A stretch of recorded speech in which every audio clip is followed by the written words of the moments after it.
यासीन मलिक को मैं अच्छी तरह जानता हूं।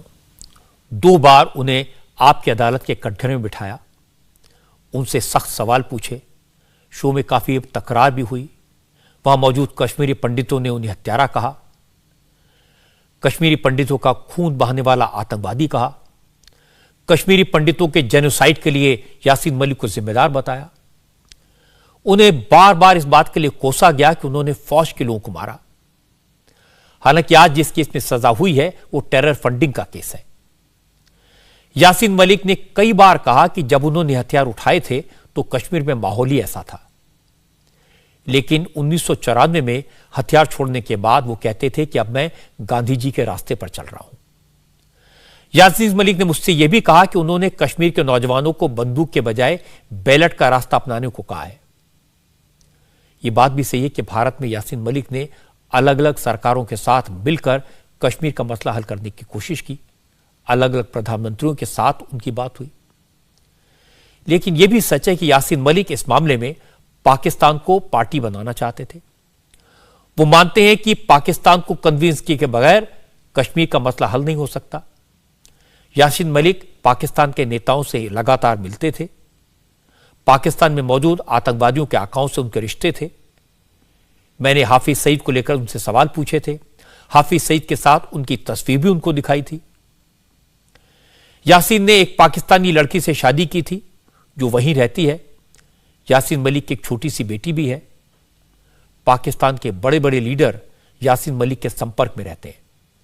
इसीलिए आज भी पाकिस्तान के बड़े बड़े सियासी लीडर्स ने यासीन मलिक के सपोर्ट में बयानबाजी की।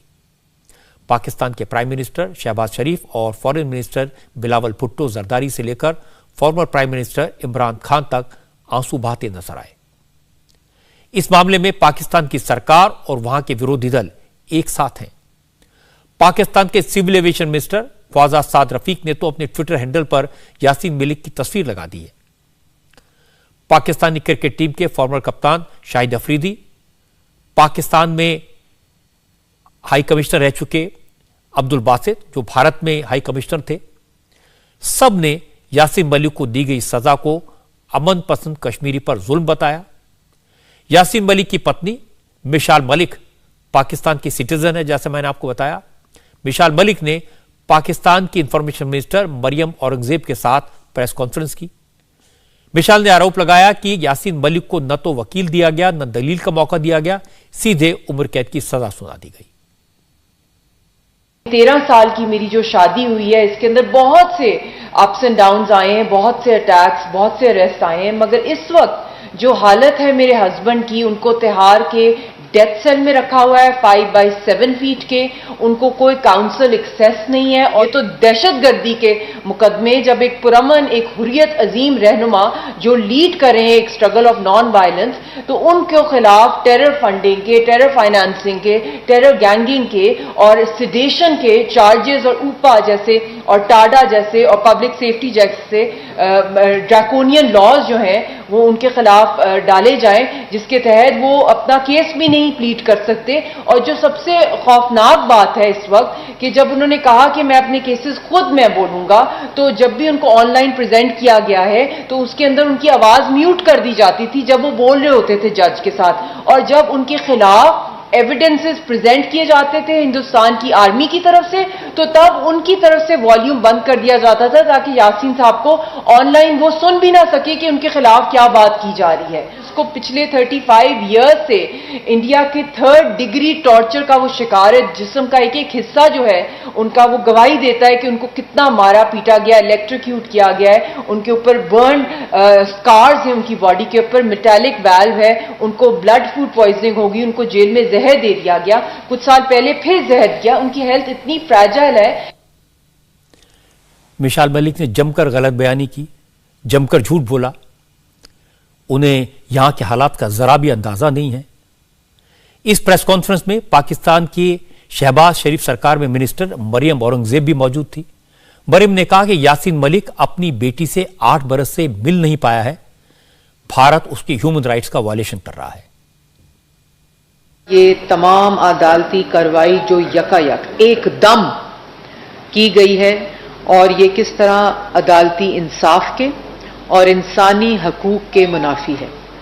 कि किस तरह आप एक शख्स को सुने बगैर, एक फ्री ट्रायल के बगैर, एक ट्रांसपेरेंट ट्रायल के बगैर आप किसी शख्स को जो कि एक पुरअमन, जो कि पूरी दुनिया में भी एक्नॉलेज करते हैं कि वो हुर्रियत लीडर एक पुरअमन तहरीक चला रहे हैं, किसी इंटरनेशनल फोरम पे आज तक खुदा न खास्ता उनके ऊपर किसी भी ऐसी एक्टिविटी का इल्ज़ाम नहीं लगा जो उनको किसी तरह भी किसी और मनफी एक्टिविटी के अंदर इंक्लूड करे। इंसानी हकूक और अदालती कार्रवाई का कत्ल हुआ है, जो उनके ऊपर इल्ज़ामात लगाकर, जाली मुकदमात कर फौरी तौर पर उनको उनकी सज़ा सुनाने की डेट भी दे दी, उनके ऊपर फर्द जुर्म भी आयद कर दिया। और जो बुनियादी बात है, जो बुनियादी इंसानी हकूक की खिलाफ वर्जी है, जिसका भारत सिग्नेटरी है, तमाम इंटरनेशनल प्लेटफॉर्म्स, तमाम इंटरनेशनल अग्रीमेंट्स, तमाम इंटरनेशनल ट्रीटीज, तमाम इंटरनेशनल प्रोटोकॉल्स का भारत खुद सिग्नेटरी है, जिसकी वायलेशन है। मरियम ने भी लोगों को एक तरह से गुमराह करने की कोशिश की। वो ये बताना भूल गई कि यासीन मलिक ने अदालत में अपना गुनाह कबूल किया है। वो ये बताना भूल गई कि यासीन मलिक को सरकार की तरफ से एक वकील दिया गया था। वो ये बताना भूल गई कि यासीन मलिक को अपनी पैरवी करने का मौका दिया गया और कोर्ट ने उनसे कहा कि वो समझ लें गुनाह कबूल करने का अंजाम क्या होता है। पूरा मौका दिया गया, अदालत में केस चला, चार्जशीट पेश की गई। लेकिन पाकिस्तान के नेताओं को कौन रोक सकता है? यासीन मलिक की तरफदारी करने में पाकिस्तान के विरोधी दलों के नेता भी पीछे नहीं रहे। पूर्व प्रधानमंत्री इमरान खान ने तो यासीन मलिक के लिए बाकायदा एक प्रेस कॉन्फ्रेंस की।